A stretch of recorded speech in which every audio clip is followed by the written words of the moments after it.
Dobrý den, opět vás tady vítám. V předchozím videu jsem vám slíbil, že si ukážeme, jak funguje podklad pro epoxid na větším stole. Tady ho máme. Zároveň s tím se dneska podíváme, jak fungují fotoluminizační kamínky nebo fotoluminizační prach, který se dá přidat do epoxidu. Kdyby někdo nevěděl, tak si dá tohle.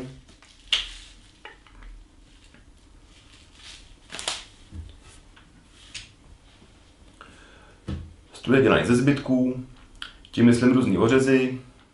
Jedná se o dub, Jindřich stolový lity epoxidem G500 a zbytek se podíváme ve videu. Jak už jsem říkal, stůl je vytej ze zbytků.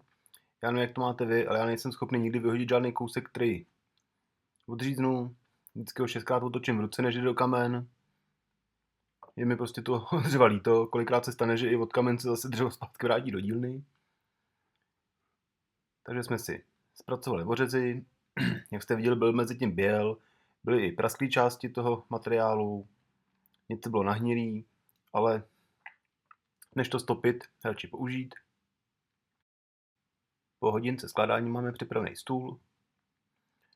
Moc jsem neřešil lepení, hřebíkovačka, lepidlo a zbouchat to dohromady. Vzhledem tomu, že je to vylivaný epoxidem a ten epoxid, jak už jsem říkal v předchozích videích, je schopný zlínat opravdu do každé části, takže bylo jasné, že se ho propojí dostatečně tím epoxidem.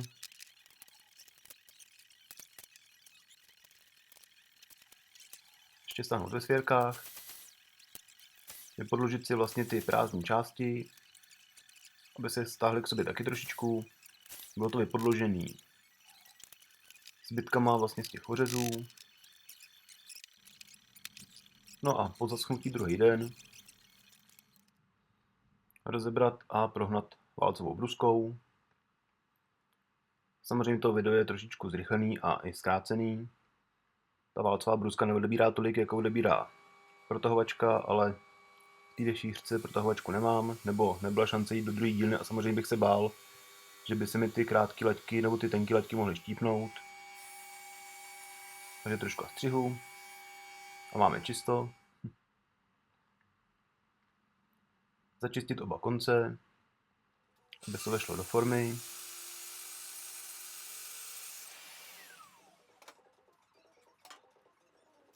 A mohlo se pokračovat.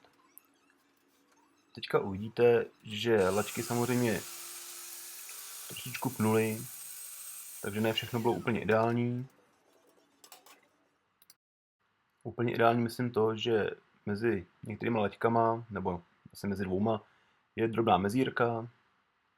Na to se teďka podíváme. To je přesně ono. Jak už jsem říkal, epoxid tam vyzlíná a samozřejmě to zalije, ale že chybičky se najdou vždycky. Připravili jsme si vaničku. Je to polypropylen, jak byl v předchozím videu, jak jsem vám slíbil, jak už jsme o tom mluvili na začátku. Ona je slepená pouze tavnou pistolí. Takže na začátek, než jsem začal odlejvat víc epoxidu, jsem si jakoby vylil ten spodek trošku, zkusil jsem, jestli to nikde nesákne. Nahnal jsem to vlastně do těch krajů. Když se všechno zdálo v pohodě, přišlo na řadu promíchání epoxidu a pomalinku vylijevání celého stolu. A čistolek percek, v vozovkách percek, tak tam padlo skoro 5 kg epoxidu. Bylo to celkem dost. Takže když se nezdá, má nějakých 140 centiáků na 40. Výška toho epoxidu je kolem 4,5 cm, tak jako výška těch laťovek. Jak už jsem říkal na začátku, měl jsem na výběr buď to luminizační kamínky, modrý nebo zelený, nebo luminizační prach. Vzhledem tomu, že jsem chtěl mít jakoby hloubku v tom stole těch kamínků, proto to vlastně bylo dělané i na 3 vrstvy. Rozhodl jsem se samozřejmě pro kamínky.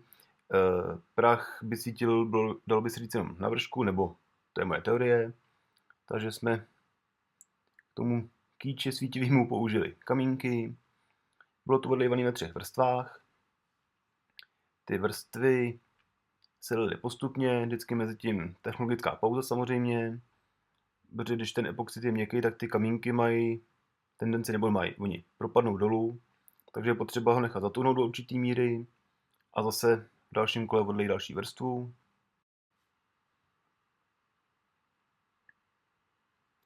Teď se blížíme do finále, poslední vrstva, komplet zase zalejt a nechat zase 3 dny zaschnout. Vidíte v těch spárách, že ten epoxid vyzlínal ještě než vlastně byl dolitý až nahoru. To bylo to, jak jsem říkal už v průběhu videa. A přišla na řadu samotná forma. Forma šla rozebrat úžasně. Uvidíte sami, že úplně bez problémů to šlo odloupnout oproti prvnímu videu s tím kuchyňským stolem, kde jsem se s tím tam trápil přes hodinu, jak to vyloupnul. Tady to prostě byla paráda. Opravdu, pokud máte možnost, doporučuju.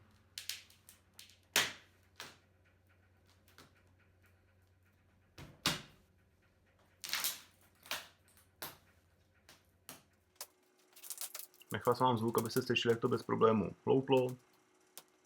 Nebo to žádný problém opravdu loupnout. Ještě vám taky pustím zvuk o samotné té velké desky. To bude teďka.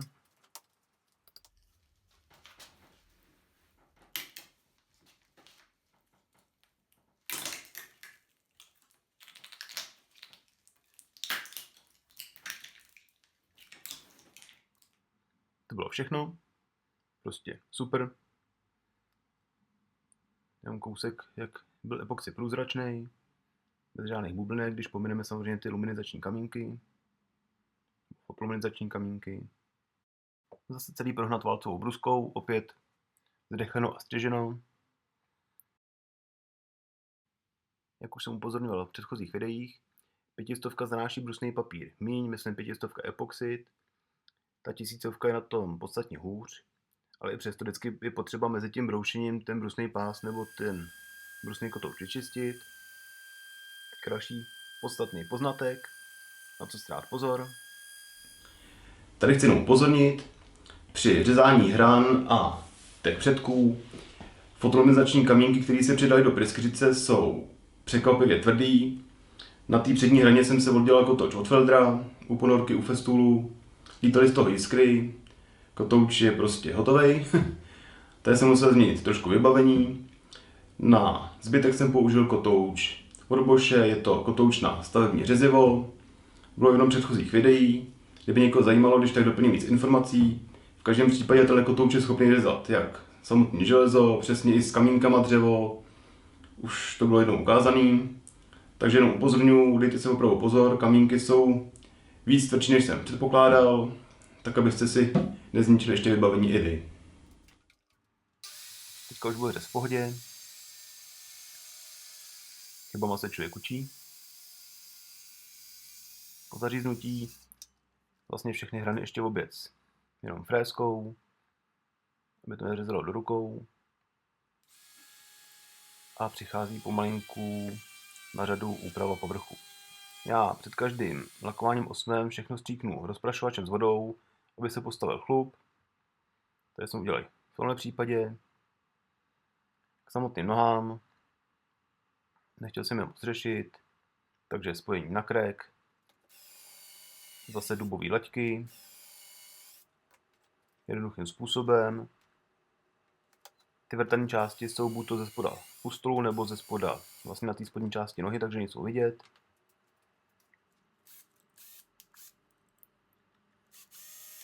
Na některé věci je ten krek nenahraditelný, co se týče třeba rychlosti, to je taky fajn pomůcka domů. Není to úplně truhlařina, ale prostě funguje jak má.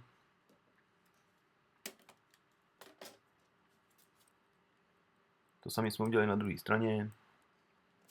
Samozřejmě jsem to ještě podlepil. Nechal zaschnout přes noc a pak dočistil.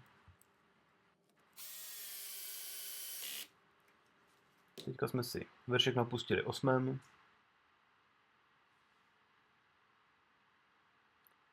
Zase nechat zaschnout. Přetřít. Takhle to vypadá hotový. Druhý den nožky proběhly zase válcovou bruskou, aby se začistily. Ofreskovat zase hrany, opět jako u všeho. čistý, natřelo se osmem a přidělili se ke stolu. Teďka uvidíte finální výsledek celého stolu.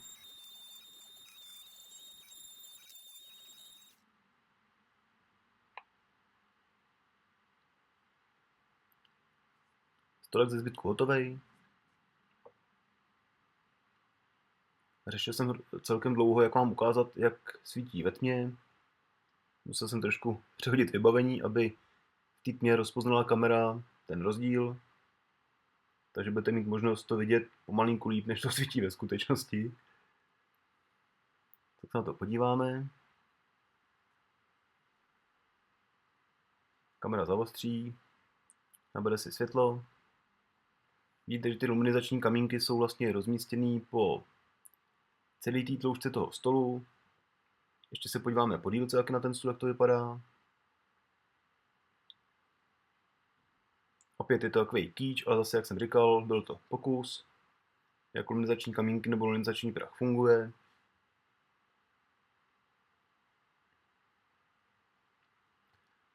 Tak doufám, že se líbilo. Tak dnešní video všechno.